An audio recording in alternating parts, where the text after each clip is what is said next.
When I talked about stress, I mentioned that it was an elephant in the room, and so is lack of sleep. When I talk to people in the groups, I'd say that probably 80–90% of people don't sleep very well. And if anybody didn't sleep very well, they'd feel pretty rubbish the next day. And the experience for a lot of people is that they don't sleep very well for a very long time. So understandably, they're possibly going to feel quite rubbish a lot of the time. Improving sleep is important, and it's also important to understand that usually lack of sleep isn't part of your condition. It is for some, but for the majority of people, I believe that we can really do important things to improve sleep. There's an area called sleep hygiene, which is basically the rules for improving sleep. That means going to bed and getting up at the same time, not drinking an espresso in the middle of the night, getting out in the day so your body knows it's time to sleep at night. But the key thing to understand is that sleep and stress are the opposites of each other. So if you're stressed, it's unlikely you're going to sleep very easily.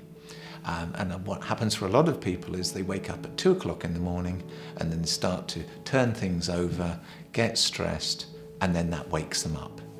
The problem is that often then we stay in bed and try to sleep even though our mind's racing. So one of the most helpful and surprising tips in improving sleep is if you can't sleep, get up. Don't get up and do the housework.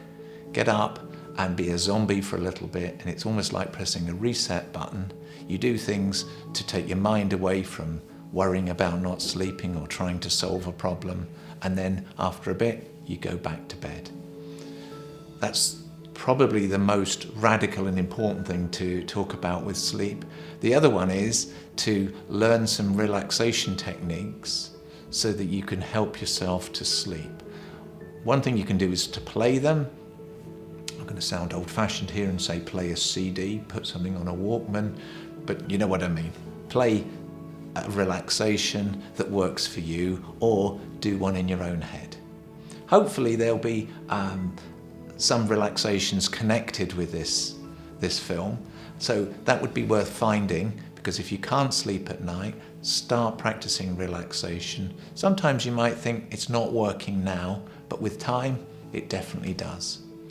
Another one that's worth mentioning is a lot of people drink a lot of caffeine, and it's one of the simplest things you can do to improve sleep. One lady I worked with said, "This course is rubbish, I'm still not sleeping and I'm still in a lot of pain."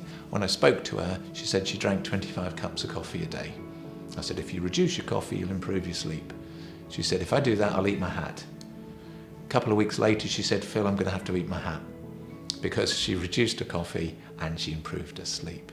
So again, that's a very simple thing to do, but if you drink a lot of coffee, it revs you up, it's going to be hard to sleep at night. For help with sleep, and for that matter, any kind of relaxation, you can find resources on painassociation.com.